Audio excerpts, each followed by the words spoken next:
Thank you very much for joining me for this session of Dr. Plotzker's Mind. Father's Day. I guess I've had a lot of Father's Day, more than 40 of them. Each one's a little bit special. I always remembered the day for my own father, um, who passed away, I guess, about 16 years ago, a little less than 16 years ago. So I inherited the mantle of father. My son acquires that title, uh, if all goes well, later this summer. I can tell that my own kids have gotten a little bit more appreciative of what I do or what I have done. They each called me. My daughter sent a gift, a very thoughtful gift, similar to what she sent my wife for Mother's Day. For myself, I did not seek out hedonism, or maybe a variant of hedonism. I love being in my kitchen. So instead of somebody making Father's Day dinner for me or taking me out, I made Father's Day dinner for my wife and will have leftovers. It was kind of special. It took some planning.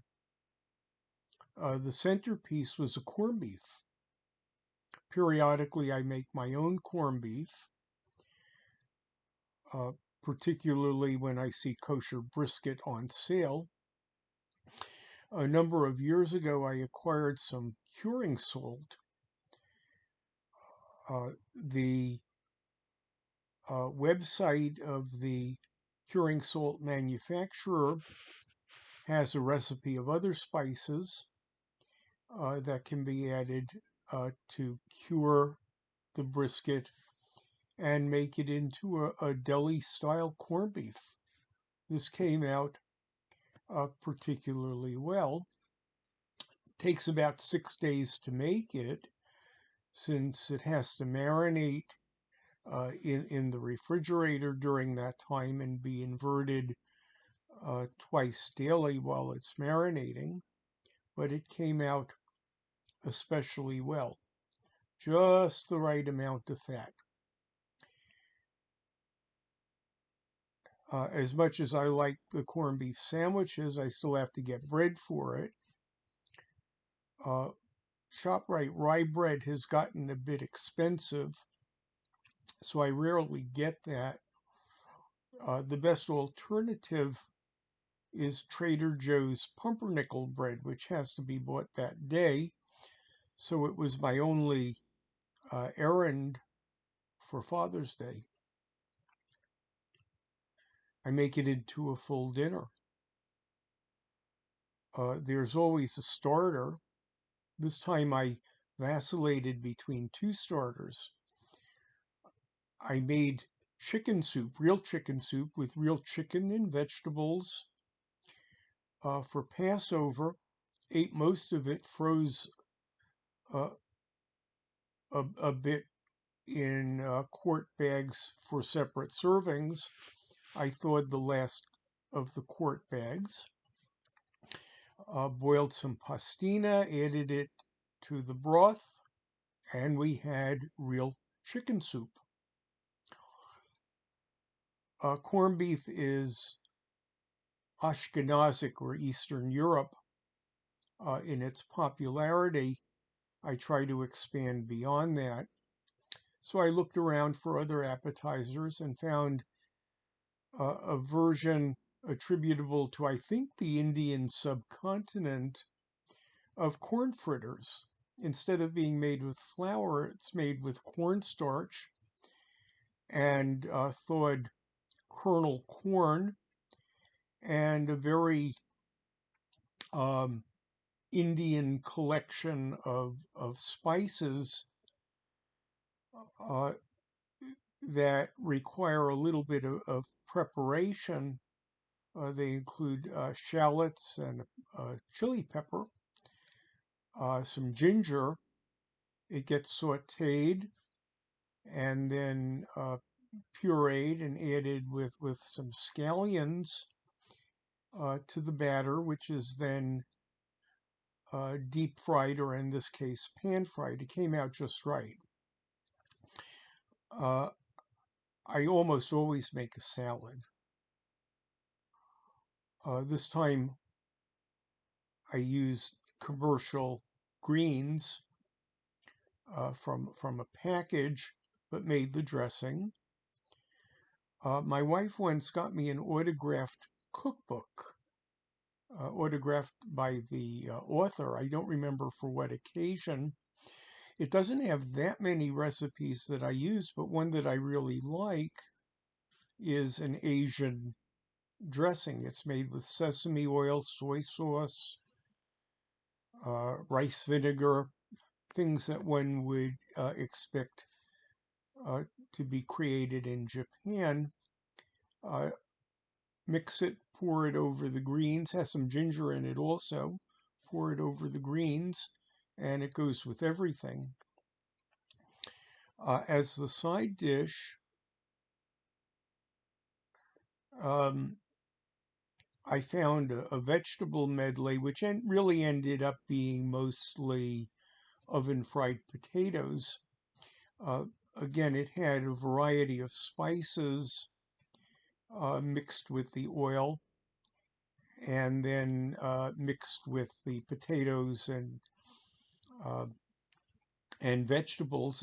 It got baked and came out pretty good. I have lots of leftovers. Dessert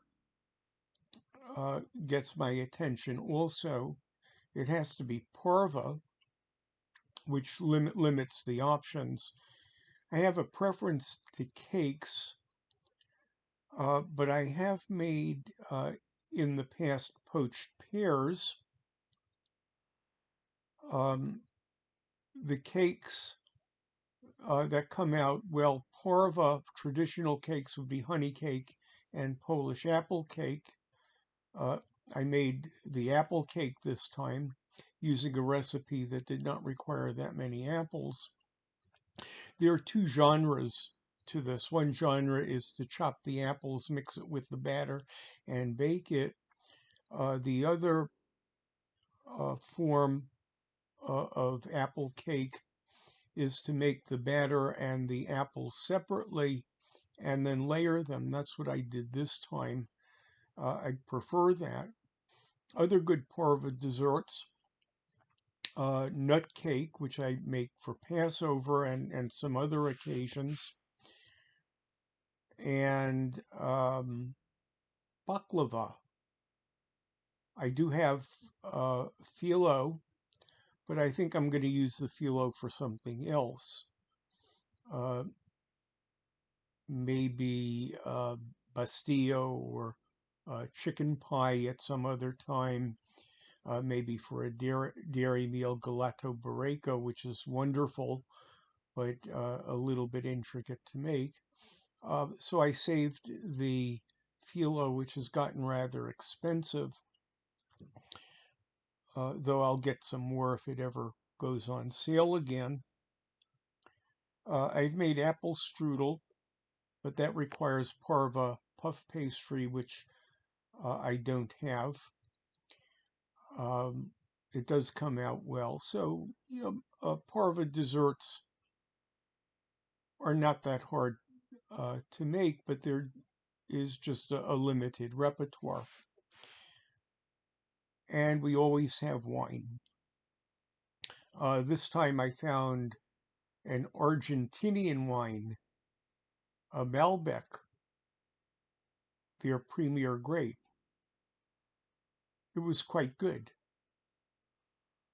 So spending most of an afternoon in the kitchen, a fair amount of time washing everything up, most of it as I go. Uh, my wife and I had a terrific dinner. I opened the presents, a bottle of my special favorite bourbon, the type we sampled on a trip to Kentucky, that from my wife, and a mug with a personalized picture on it from my daughter, and a card. So while I did the work, some pampering was still directed to me. Thanks so much for sharing this session of Dr. Plotzker's Mind.